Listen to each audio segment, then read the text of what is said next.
a recreation of Tinder for cats. So if cats wanted to go on a date, they could use this app called Catnip. And these would be the first two screens. So if you've never used it before, first you would see Prudence here. And if you think that that's a cute cat, then you could click on that and see a little more information about her. I made a list on the side here of just some of the basic things you can learn about in Illustrator. So I'll kind of just go through and show you guys some of those. I had originally thought about doing it as slides, but it kind of doesn't make sense to go through in a linear fashion just because using Illustrator, there's a lot of basic skills, but there's not really much you can do with only one of them. Everything you can do is kind of a combination of them. But I'll sort of start at the beginning and then just kind of jump around. So the most basic thing in Illustrator, I guess, would be shapes. At its heart, Illustrator is a vector drawing program. And any shape is just a combination of points and straight lines and curves. So this is the shape menu. There's rectangles, round rectangles, ellipses, stars. Most often, I just use squares and circles. So you can draw a shape, and that's pretty basic. And then there's a lot of ways you can manipulate shapes. So if I had two shapes, I could have a square and a circle. And then if I put them together, yeah. Will you tell us when you're hitting enter, pressing keys? I feel like you're doing other stuff to set the shape. Sure. Yeah, feel free to ask any questions. I was kind of envisioning this more as a tutorial for you guys. So, what's the third thing you have shared interest? Slayer. Mice, yarn, and Slayer. I had a lot of fun. Making this. So to get the perfect squares and perfect circles, you just hold down Shift, and then you can move shapes independent of one another. And then if you want to keep them together, you can hold down Shift and click 2, and then do Command G, which is grouping. So then anytime you grab that, they move together as one, but they're still separate. If you look at this in outline mode, Command Y. And then if you decide, oh, I don't like them together anymore, you can do Command Shift G to ungroup them, and then they're separate again. And then that's also all on the object menu, or select, the Command G, grouping. Yep.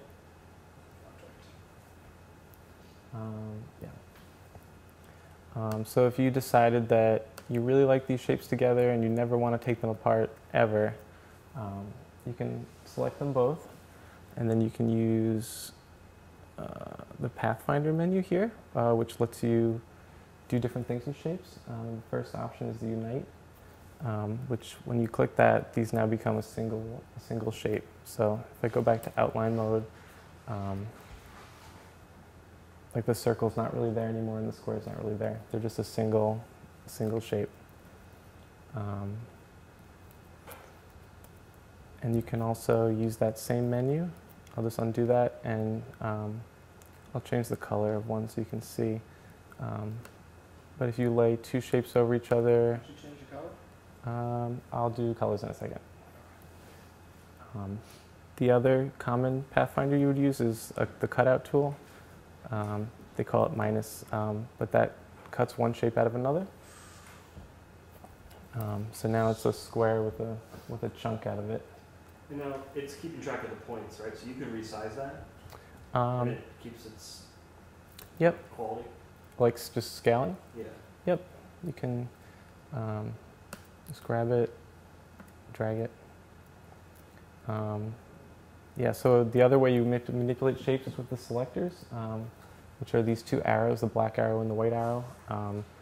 The black arrow is just the regular selector. The white arrow is called the direct selector. So on a single object, the regular selector just grabs the entire object. And that's how you would also scale it, like that. and you could also use it to rotate something. And the direct selector on a single object lets you grab either a point or a line. So with this one, I could grab just this one corner and go like that. Yeah.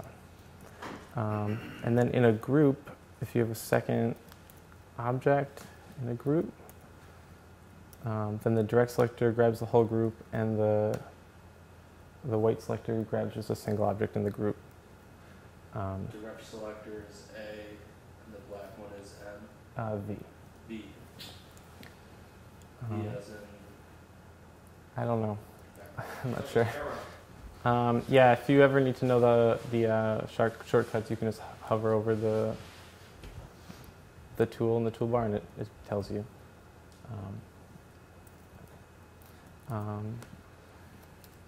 So shapes, the shape tool plus the pen tool are the two ways to draw vectors. So the pen tool is this one here. The shortcut for that is P. So basically you just click and you draw points, and it draws whatever you want. And then once you close it off, you have an object. How do you close it off? You just click on, you go back to the first point again. And then once you have that, you can use the selectors to move it around. You can go like that and make it a different shape. The pen tool also lets you do curves. So if you place one point, place another point, and hold down and drag, then you get what's called a Bezier curve. And then once that's there, you can use the direct selector again to manipulate the curves. So it's not set in stone. You can reposition it however you want.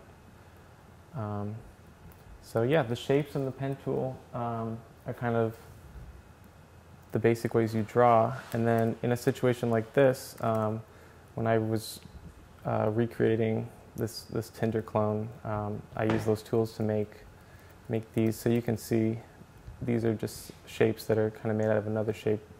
Wow. These are circles with triangles stuck on them.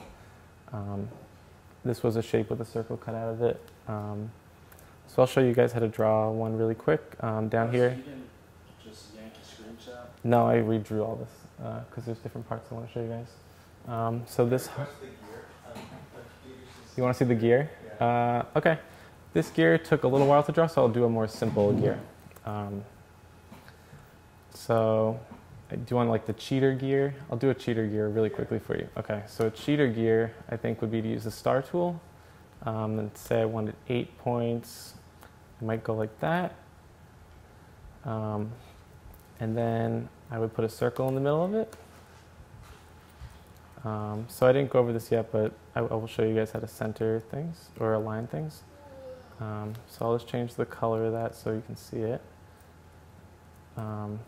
And then for the cheater gear, I would just round the corners a little bit. Oops, that wasn't the right thing. And Did you group those? It gave me some warning, but oh, here we go. I did not group them.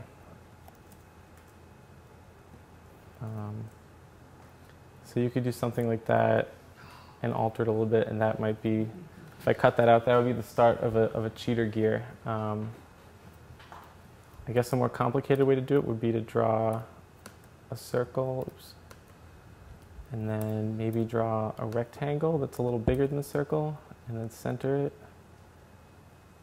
and then you could duplicate this, turn it that way, make another one. What's the shortcut to duplicate? Drag and hold down Option.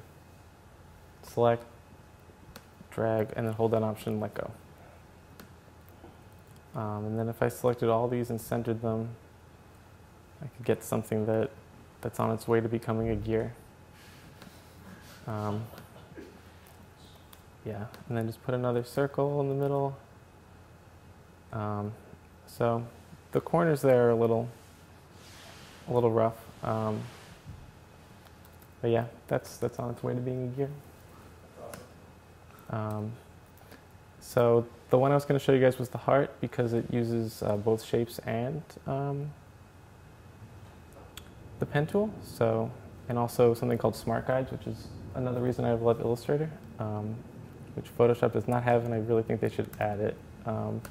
So if I have a circle like this and then I want to draw, there it goes. Okay, so now when I hover over everything, I kind of get these little prompts that tell me if I'm on a path or an anchor. So this is a really great way to make sure everything's lining up without having to use any actual rulers or guides. So you drew a shape and you hit P. No, I had it turned off. It's Command U, shuts this off, so now it's off. What menu would that be under?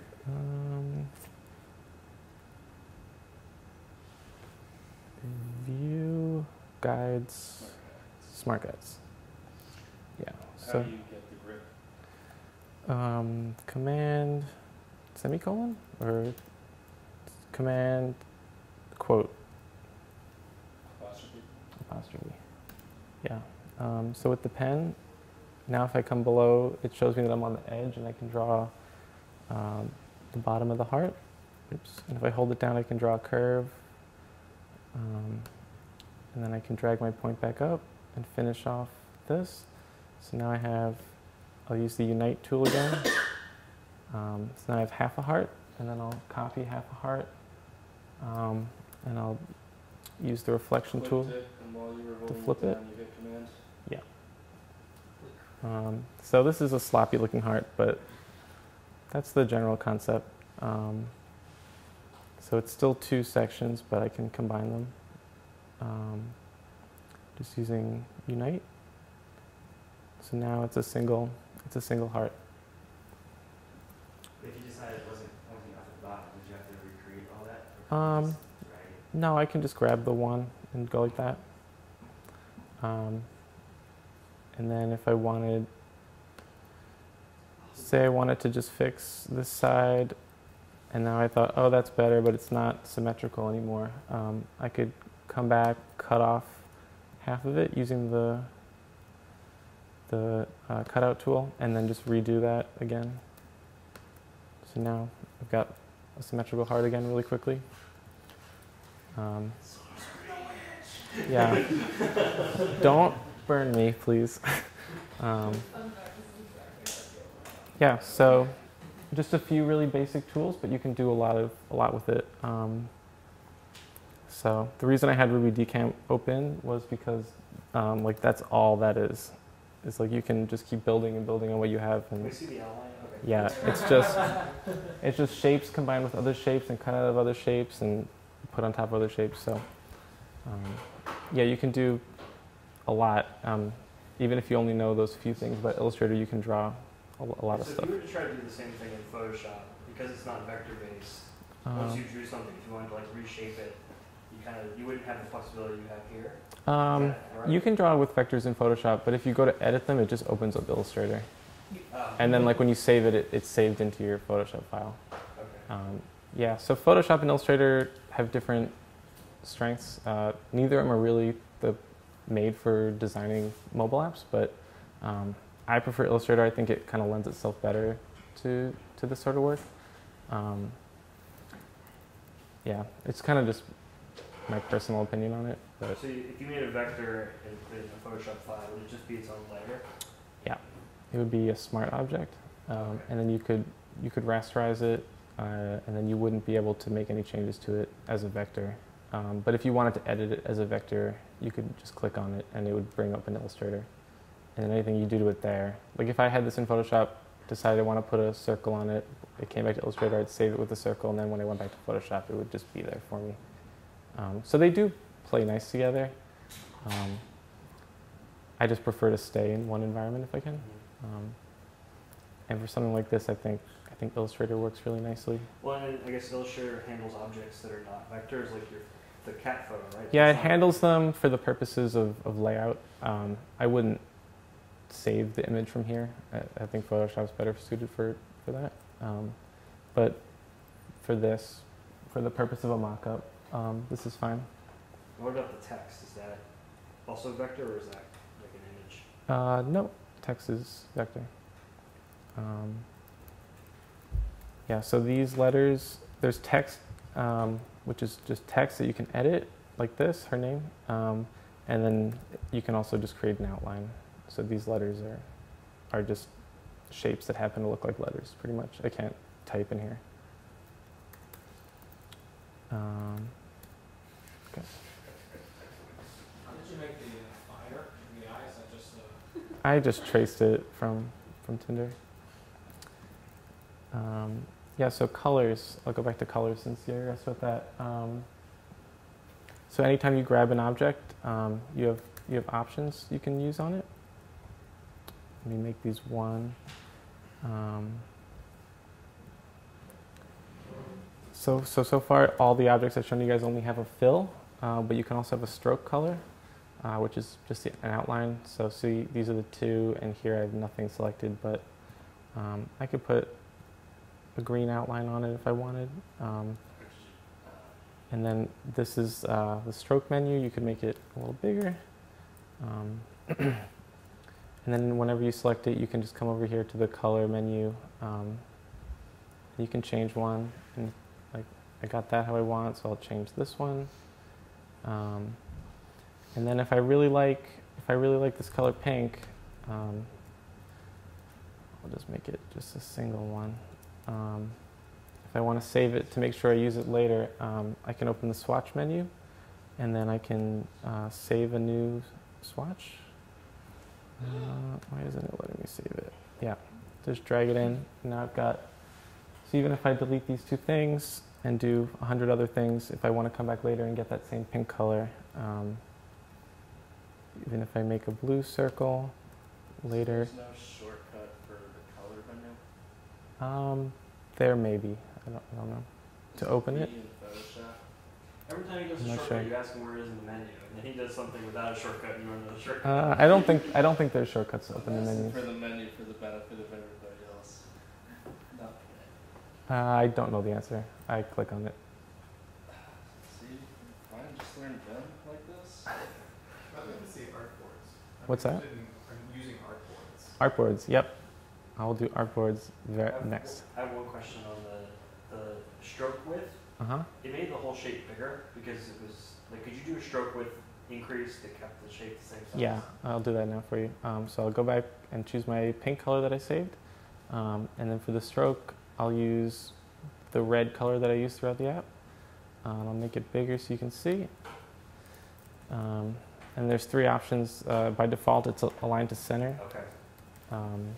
So that makes it bigger by 5 pixels on each side. Mm-hmm. And then align to inside, align to outside. Yep. Okay, so that's color.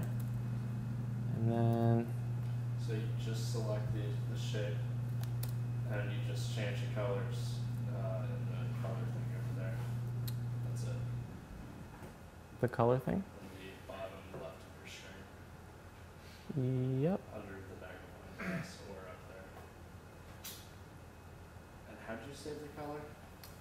I just dragged it into the swatches menu. I see. Or I dragged a shape that was that color. Above the lucky spade. Yes.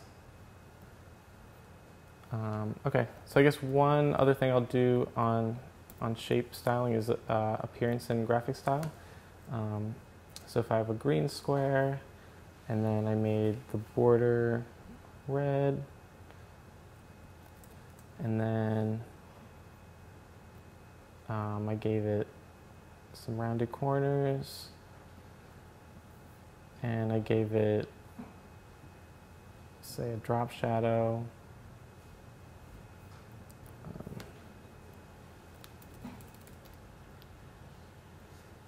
And then I thought that's a really nice style. I'm going to use that a lot. I can use this graphic styles menu to save it as a style. So then in the future, anytime I make any other shape, oops, let me make, I'll change the colors up again. So I'll do a shape with no styling, just an empty shape. And then I come back here, oops, sorry. And I click this. Now it has everything that I saved.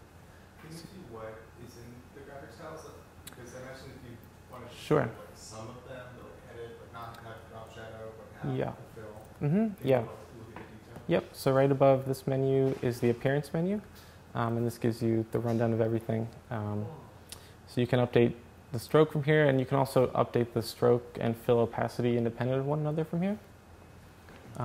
You can change the drop shadow. I can make this 100%, or if I just don't want it at all, I just want the rest of it, I can hide it or even delete it.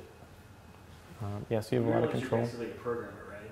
And this is just a GUI for editing the code that's drawing these shapes. So then you guys can do it. Well, there's also that aspect of knowing what looks good. Wow. Okay. So I guess one other thing I didn't show you guys with color is the eyedropper. If you select something and you think, I just want to make it look like something near it or elsewhere, you can use the eyedropper just to grab that style. Now, does that grab just the color, or would it grab like the line, like the stroke size? It grabs the stroke too. And if it's text, it grabs the font size too.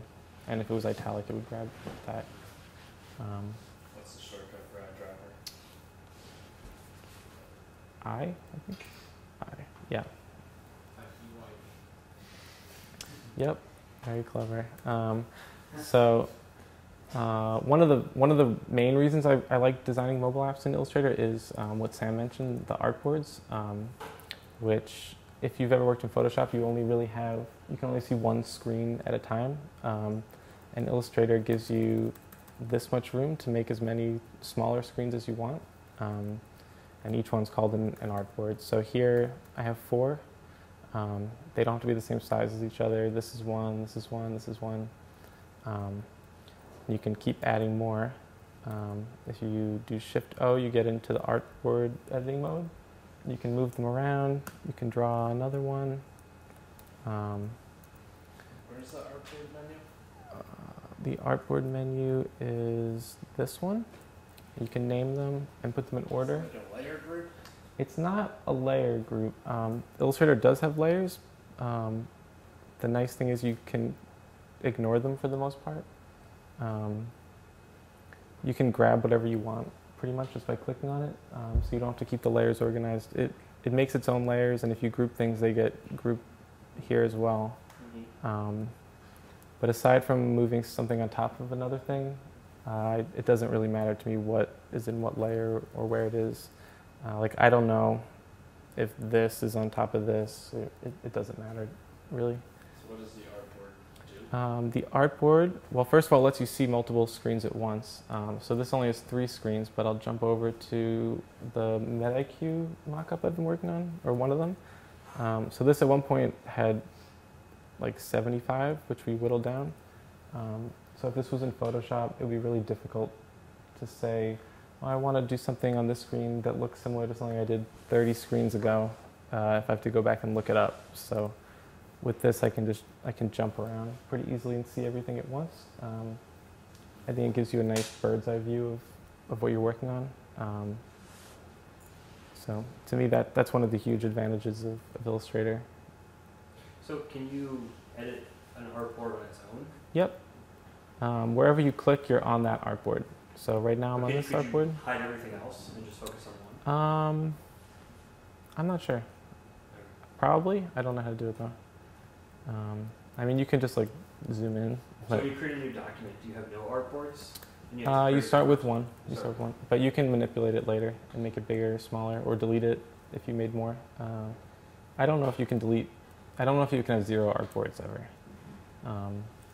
But you can work outside the artboard. These are outside the artboard. And then there's different ways to save the document. This saves all as one Illustrator file. But you can also save a single artboard as a file. You can save a single artboard as a PDF. You can save a range of artboards as a PDF. If I wanted to save this and not include this title card, I could say just save artboards 2, 3, and 4 as a PDF. Is that how you create the PDF from MetaIQ? Yep. Just one artboard. How would you do that? To save the artboards, you would need to save as a PDF. So save a copy,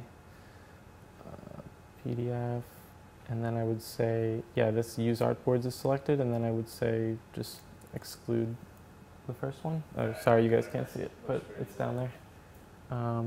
Yep, really straightforward. You can also nest artboards. I haven't done that here, but in the past I've nested an artboard that is just the screen, and then one for everything. So if I wanted to save this whole thing with the phone around it, I could do that. Or if I chose to just save just the actual screen, you can do that really easily.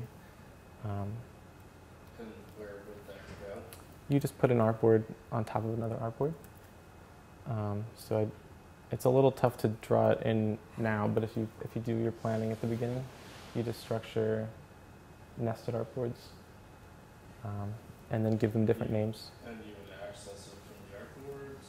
I don't understand. Sure. So if I had an artboard like this, I could have that one, and then I can draw a second one, or well, let me. You're talking about like creating a template? No. Template? So if I did that, if I exported this outer artboard, anything I had in the inside would come with it. But I could also just export the middle one. Okay. What is the size of those artboards? Are they in any particular unit? Yeah, so you have control over the units in Illustrator. For us, it's like pixels, I guess? Yeah, I'm using pixels, but you can use, let's see, you can use inches, you can use units. Yeah, points, picas, inches, millimeters, centimeters. You can switch back and forth. Does the size not really matter?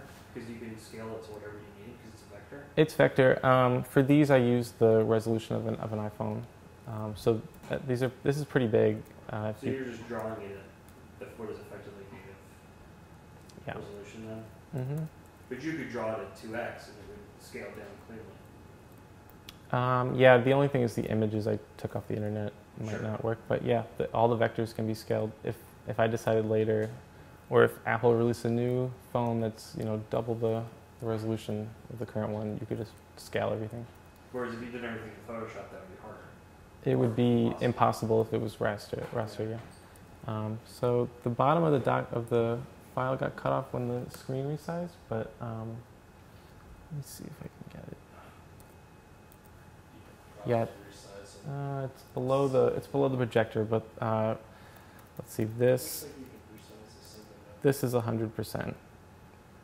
So it's pretty big, but it doesn't affect the size of the file to make things bigger because it's all just So you can numbers. do a lot more in this than you could in Photoshop because the file's small. Yeah, this file might be maybe like 5 megabytes or something. Whereas sometimes we've gotten Photoshop files from clients that are like 300 megabytes. And would maybe only have like 10 screens in them. What makes this 5 megabytes? I don't know. They always save larger than I imagine they would.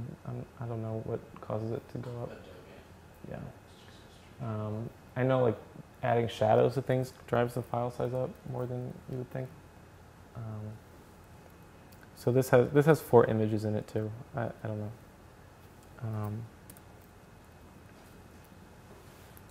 Okay, so Is the outline of the phone image or is that? yeah, that's an image also. That's a 5th image. Yeah.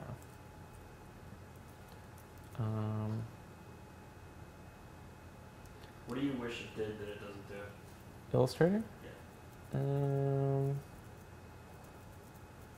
I don't know. It does everything. You just said Photoshop is better at some things. Well, editing photos. Sure. that's what I said. That doesn't mean you want Illustrator to edit photos. Even if it's in an email? Yeah, you can't really edit a photo. Like if I said, I want the grass to be red, I can't do that here. I'd have to do that in Photoshop and bring the... Did you make that grass red? In Photoshop, sure.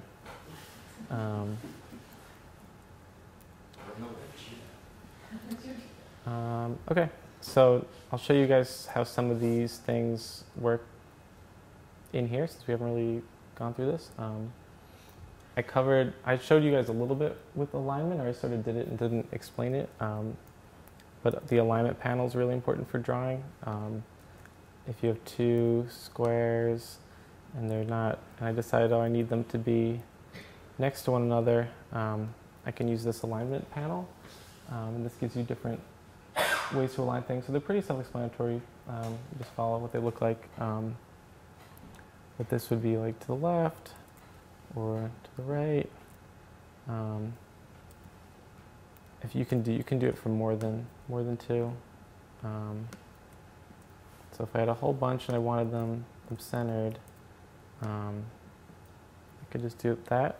But if I just said I want them all centered, but I want them to be centered relative to this one, once they're selected, you can select one again, and it gets a thicker outline, which designates it the key object, and then everything will move relative to that one. Doesn't deselect it? Nope. Yeah, so that's really important when doing these layouts. Yeah, so everything's kind of I mean, you can see everything's perfectly aligned. I don't have to measure anything. As long as I get one thing in place, you can kind of align everything around that. So everything here's aligned, and it's just really easy to do in Illustrator. I think. So the other really cool thing, let me get rid of these, are symbols. Which is this clover menu. So anything you make, you can convert to a symbol, which lets you reuse it in multiple places. So I have a few here. So the X and the heart are both symbols, since I'm using them in more than one place. So I have this heart icon, and then yeah. So then if I decided, oh, I don't really like green anymore, I want the heart to be purple, I can change it in the symbol menu, and then when I come back, it's purple. So you still change it one off? If you want to change one off, you can make unbreak the link to the symbol. How would you do that? You grab the object, hit Control, and then break link, and then I can do this one on its own. So that one can be like that. So not super useful in an app this size, where I'm only using the heart twice, but something like a menu in MetaIQ that's used 30 times. If they say, you know, we don't like the hamburger menu, we want an arrow, you change it one place. Yep. So after you've broken the heart, can you unbreak the heart? Can I unbreak the heart? Sure. Yeah, you can undo your things. You can do 100 undos. You can unbreak 100 hearts in a row. How would you do that? Command Z. Oh, well, you go do like 75 changes. Yeah, you can't jump back. So you can't unbreak the heart. Eventually. You can Command Z. Time heals all wounds, except in this case, time means your heart will stay broken forever. Yeah, if it's 75 changes back, I would probably just copy it again. No. I would say the answer is yes. Yeah, but you can do that 100 times. Yeah, and then you lose 100 changes. Sure. In Photoshop, you get one. And if you want to go back further, you have to go through the history menu and find. Command Z. Okay. Really? I didn't know that. Yeah. You can edit them. You can edit them inline too. You don't have to go through the menu. If I wanted to just drill in here and change, just the X. I could change it just right there. Am I grabbing the right thing? How does it not have a color? I think the circle's on top of it. Let me try it with the heart.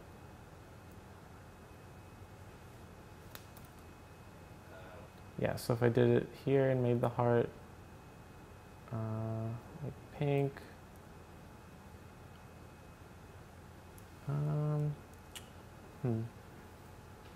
Oh, here we go.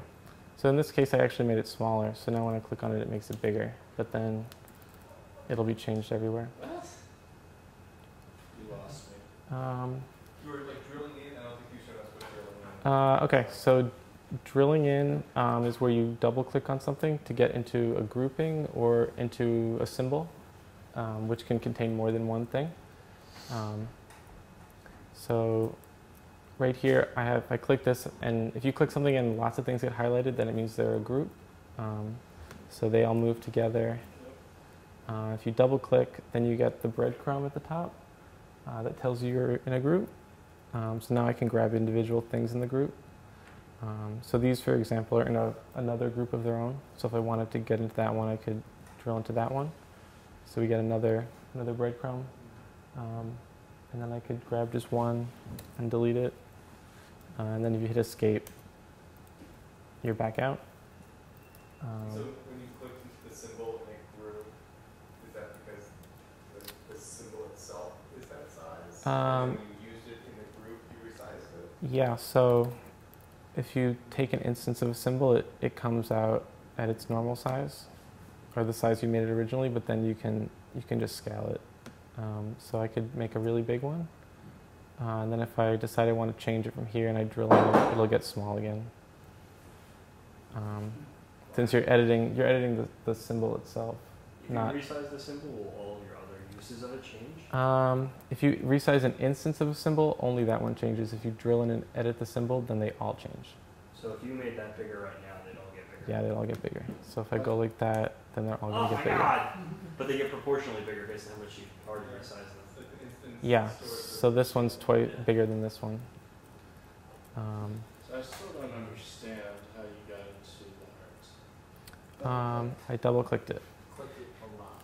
Not Just that, keep clicking. But not the one you just drug out. But, This one? Yeah. So it's the same thing. This one's just nested within groups, so I had to drill through the groups first to get to it. Oh, so the circle is not part of the No, the circle's symbol. not, right. There's But not it a is grouped with that instance of the symbol. just that instance. Yeah. Yeah. So symbols can be more than a single object. I have one of these whole pages is a symbol. So this is a symbol. The reason I made it a symbol was because I have two screens that are using the same information. So if somebody said they didn't like this cat's name, they wanted to change her name, rather than having to change it twice, since this is a symbol, I can change it. I can drill in here. I don't know what to name it. Crystal. Tabitha. So then when I come back out, it's changed everywhere. Is that how you normally do like things that scroll? So Mhm. that you can... Yep, and then the other thing here is masking, which is what's going on with these windows. Masking is where you have one thing and you only want to show a part of it. So I'll draw a star and I'll make it so you can see it. But then if I only want to see like a little bit of it, I can draw a circle over it like that. Then if I select them both and do Command 7, that makes a basic mask, which cuts the one out of the other. Say Command 7? 7. Where would we find that? Right after Command 6. Yeah. Let's go with that. I'll have to check. I should probably have made a cheat sheet for you guys. It's clipping mask, yeah. I think you had it. Bottom. Yeah, flipping mask. Alright. What is edit contents? So you can drill into a mask as well. So if I double click this, I can now grab the star and kind of like move it. And you can see it's kind of like that. Hey, there's a gear. Yeah. So in this case, this isn't. It isn't truly cut off. It's still all there. Sure. It's just like a little window. Could you make them one shape and like use the mask to? To make it a single shape. Yeah, or I guess that's the same as doing the clipping. Yeah, you would do it as a. So if you wanted just this shape, I would undo the mask. Let's see. I'll make this a color again. There are other pathfinders I didn't show you. So one is the overlap, which actually isn't the one we want here. I would do this divide, and then now each of these is its own shape, so then you can just kind of grab that one out. Whoa. And then I'd, just delete the rest.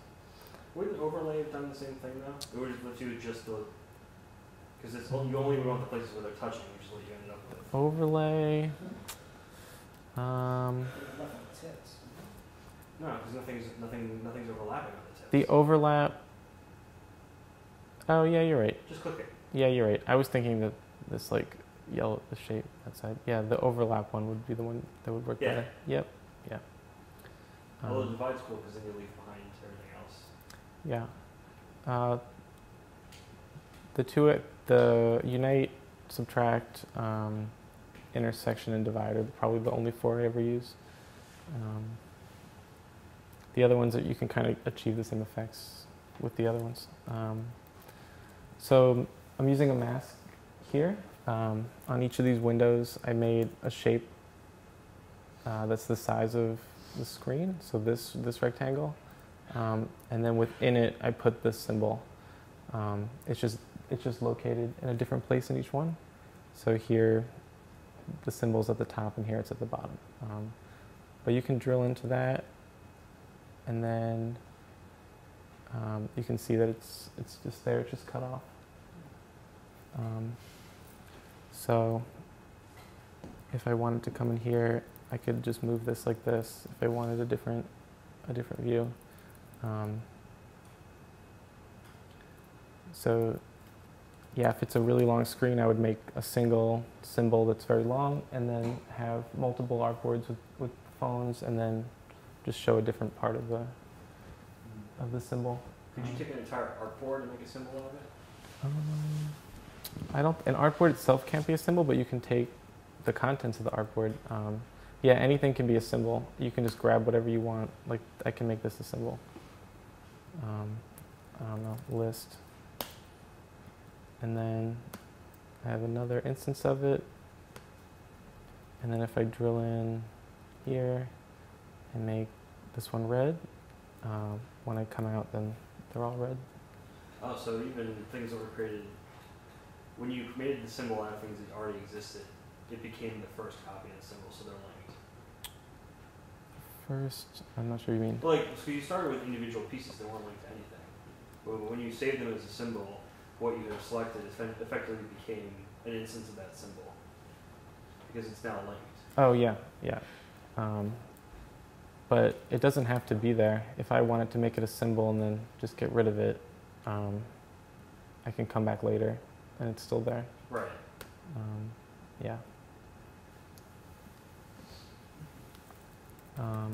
Yeah, so masks are good. These are also masks. Since Illustrator doesn't really let you cut photos for real. Yeah.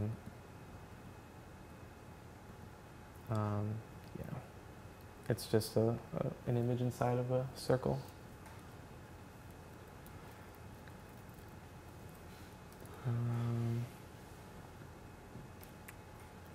Yeah, I think that's all I wanted to cover. There's obviously more to Illustrator, but these, I think, is 12 things are things I pulled out that are kind of the basic things you should know if you wanted to play around in Illustrator. It's a pretty basic program. I think, what do you call it? Yeah, totally. Well, the barrier to entry, I think, is lower than Photoshop. I think you can do a lot with a few amount of skills. You can obviously do pretty complex things, but if you boil it down, it's just a lot of really simple. Is this the latest version? No, this is CS6. So no. It seems like if you gave me an Illustrator file, just those things that you listed, I would be able to understand what was going on. But is there like an outline mode that I can kind of see how everything? This outline mode? Is that what you mean? Oh, I meant like a outline of the document, like a hierarchy. Like how do I orient myself really? Because if I open the document and I just see like all of this, right? I don't know right. What's grouped, what symbols. Yeah, you can organize the layers. That would be the way to do that. So I don't have these let's see, layers. So these aren't organized. In the decamp one, I am more careful about the layers because everything's on top of each other. So yeah, here I labeled everything. And then you can like hide certain parts of it. So you can be very organized in that way. And if I were sharing folders of files, that might be more of a concern, I think. But I think the other nice thing about Illustrator is that you can kind of get information just by clicking on things. So if I didn't know if this was its own object or a group, if I click on it, I instantly know that it's a group. And if I don't think it should be a group, I can just ungroup it. I don't want to take like too much time here because I feel like I should ask a lot of questions. Yeah, you can ask. If you gave me this document, I was like, okay, well, now I want to make that a button in like iOS. Would I like break apart the group until I have the piece I want and then turn it into an artboard and then export that as an artboard, or could I like create a smaller graphic from what's here? Yeah, you can export a single graphic and save it. Do you think you could show me like the heart, the green heart to the top right, if I want to make that like a transparent PNG? This? Yeah. Sure. So it's in a group, so I would drill into the group and then get it. I might just copy it and keep it separate. I think you can just export it. A lot of times I just copy and paste into Photoshop for this sort of stuff. I think you can just export a single, yeah, you can. So let's see.